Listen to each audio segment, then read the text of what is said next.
Arquivo do contrato. A equipe do projeto deve manter uma série de pastas ou um arquivo com referências do contrato, com finalidade de facilitar auditoria ou revisões. A pasta e o índice representam as atividades de um contrato com um fornecedor.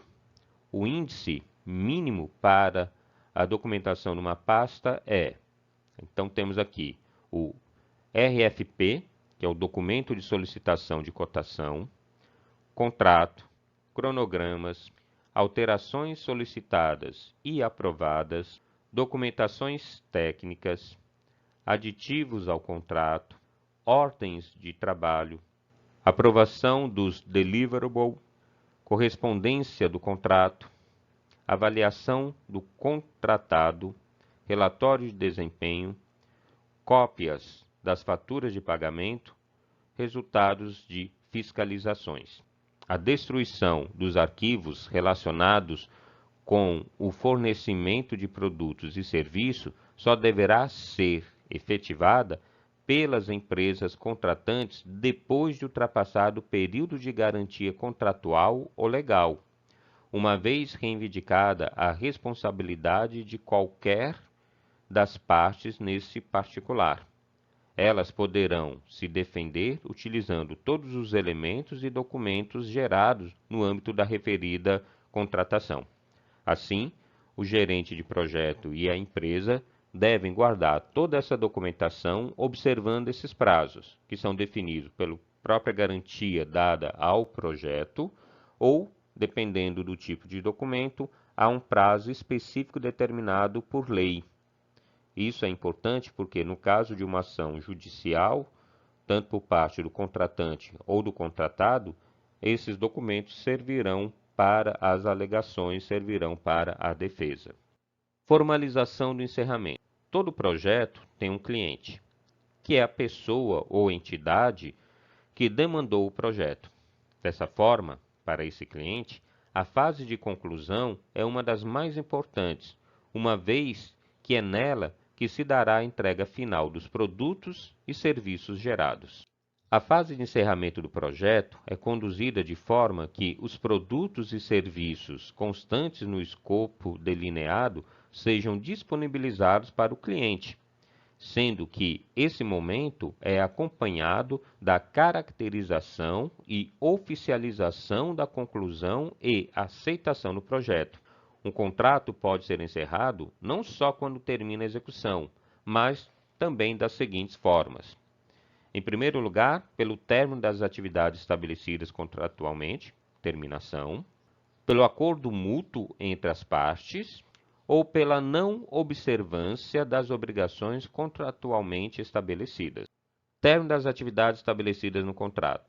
Nessa oportunidade, o cliente emite a aceitação definitiva do fornecimento e paga a integralidade do preço. Assim, se o fornecedor tiver apresentado qualquer tipo de garantia, por exemplo, uma caução bancária, este retorna para o seu patrimônio, ou parte dele é liberada, ficando apenas um percentual para dar cobertura à garantia que ultrapassa o prazo do contrato e se estende até o término do período e vigência ali estabelecido. A situação se caracteriza pelo desempenho satisfatório das partes, que se configura pelo fiel cumprimento de todas as condições contidas no escopo do trabalho. O acordo mútuo entre as partes também é chamado de resilição, e é a condição que envolve a vontade de ambas as partes na extinção do contrato e que abrange não só a terminação, mas a resolução. São situações em que as partes podem concordar em encerrar o contrato mesmo que os objetivos iniciais não tenham sido atingidos. Nessa hipótese, as partes contratantes acertam a forma de conclusão dos trabalhos pendentes, o recebimento de parcelas devida e o período pré-determinado, quando elas se obrigam a dar total quitação para as pendências cumpridas. Nesse caso, o cliente poderá contratar a formalização dos serviços junto a terceiro, não podendo o ex-fornecedor exigir qualquer indenização, seja de que título for. A não observância das condições no contrato ou resolução de rescisão efetivam de forma unilateral e independente de notificação judicial ou extrajudicial, gerando, como consequência, o direito da parte prejudicada de exigir da outra o pagamento de indenização por danos morais ou materiais. Resolução é o evento que resolve o contrato em decorrência do descumprimento de suas cláusulas e condições. Porém, estabelece um prazo de aviso prévio para que as atividades em andamento sejam concluídas. E rescisão é a ruptura do ajuste por interesse de uma das partes, por descumprimento das obrigações pela outra. Então, o término das atividades estabelecido no contrato, também chamado de terminação, se caracteriza pelo encerramento natural do contrato em decorrência do término de todas as obrigações ali estabelecidas. As partes satisfeitas acertam as pendências finais e dão-se quitações mútuas para nada mais reclamarem uma da outra, seja a que título for, por si, seus herdeiros e sucessores.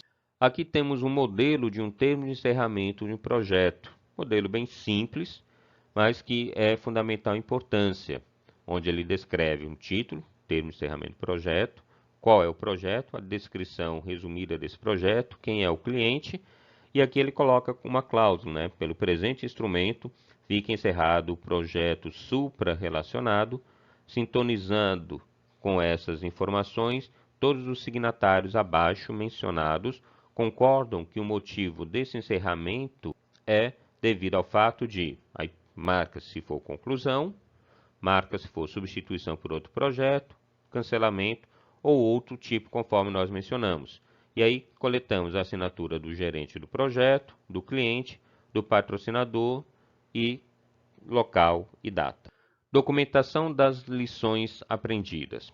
Agora é hora de registrarmos toda a aprendizagem obtida no processo de realização do projeto. Esse documento é também chamado de registro das lições aprendidas. É muito importante que cada fase do projeto deve ser apropriadamente encerrada para assegurar que as informações úteis e importantes não sejam perdidas. Dessa forma, já estamos armazenando as informações para o relato final. A teoria diz que documentar lições aprendidas é uma atividade importantíssima durante qualquer projeto. Qualquer gerente de projeto concordará com isso, mas nem sempre esta atividade é realmente executada com a seriedade necessária. Podemos elencar, então, pressões para cumprir prazos, que leva o gerente a se preocupar mais com as atividades diretamente relacionadas ao produto do projeto. Lembre-se que eu falei da fase de execução e controle é a mais cobrada, mas depois de o produto ser entregue, existe um relaxamento natural. Também temos a mudança de foco ao terminar um projeto. As pessoas e organizações acabam mais concentradas no próximo projeto do que no fechamento correto do projeto anterior. Temos ainda a falta de interesse da alta gestão nesse tipo de documento e problemas culturais na empresa, que levam o gerente a acreditar que documentar lições aprendidas é uma perda de tempo, já que não terá verdadeira influência sobre os próximos projetos da organização. Resumindo o que acabamos de falar, o registro das lições aprendidas é muito mais do que documento para cumprir a formalidade do projeto. São informações que permitirão que os erros passados não se repitam e os acertos possam ser feitos novamente. A forma de fazer a documentação de lições aprendidas varia muito de uma empresa para outra ou de um projeto para outro. A maioria das empresas, mesmo as que adotam o gerenciamento de projetos de uma forma ou de outra, não possuem uma forma única de criar esses registros. Cabe ao gerente do projeto tomar a iniciativa para criar algo que seja útil. Se a informação não ajudará a empresa, equipe e gerente nos próximos projetos, provavelmente não vale a pena registrá-la. Prático. A forma de registro deve ser simples ou a burocracia tornará difícil o acompanhamento das lições aprendidas. E compreensível. É importante que o gerente lembre que as informações são para todos e não deve cometer o erro de documentar as informações de tal forma que somente ele compreenderá. Aqui temos uma tabela em que mostra, de acordo com o que é analisado, as lições positivas e negativas que devem ser documentadas e que ajudarão o gerente de projeto ou as próximas equipes a desenvolverem projetos similares. Por exemplo, para a gerência de projeto, que é analisado como lições positivas. Descrever os aspectos positivos da forma de condução do projeto que merecem destaque e que podem servir para a melhoria contínua dos demais projetos da entidade. As lições negativas na gerência do projeto seriam descrever os aspectos negativos da forma de condução do projeto, a fim de alertar os gestores de outros projetos. Para os custos, as lições positivas seriam descrever as boas lições relacionadas ao planejamento e controle dos custos do projeto. Lições negativas, descrever os aspectos negativos de planejamento e controle dos custos do projeto. Isso vai ocorrer para cada um desses outros itens, como prazos, escopo, comunicação e equipe. Todos eles têm lições positivas e lições negativas. Também temos ainda lições positivas e lições negativas para contratações, relacionamentos com os interessados e outros. E por último, temos a análise de indicadores de desempenho. Devemos lembrar que, no entanto, ao encerrarmos o projeto, é necessário apresentar os resultados obtidos através da análise desses indicadores. Aqui apresentamos, então, de forma resumida, alguns indicadores que podem caracterizar o sucesso de um projeto, como, por exemplo, eficiência. Quais seriam esses indicadores que devem ser analisados e documentados? No caso da eficiência, seria cumprimento do cronograma, cumprimento do orçamento, ganho obtido com o projeto e outras medidas de eficiência que o gerente do projeto ou a sua equipe acharem necessárias. O impacto para o cliente. Temos o cumprimento de requisitos e especificações, benefício para o cliente, extensão de uso, satisfação do cliente, reconhecimento da marca. Impacto para a equipe. Satisfação da equipe, moral da equipe, desenvolvimento das capacidades e habilidades, crescimento dos membros da equipe, retenção dos membros da equipe e a não existência de conflito. Negócio e sucesso. Vendas, lucros, parcelas de mercados, ROI, RCIE, fluxo de caixa, qualidade do serviço, tempo de ciclo, medidas organizacionais, aprovação regulamentar. Preparação para o futuro, temos tecnologia nova, mercado novo, novas linhas de produto, nova competência comercial, nova capacidade organizacional. Lembrando que aqui é apenas um modelo ou um exemplo desses indicadores. Lógico, conforme o tipo de projeto e o entendimento do gerente do projeto, esses ou outros indicadores poderão ser criados e analisados para se ter uma ideia a respeito desse projeto. E, logicamente, esses indicadores deverão ser registrados e documentados para análise posterior.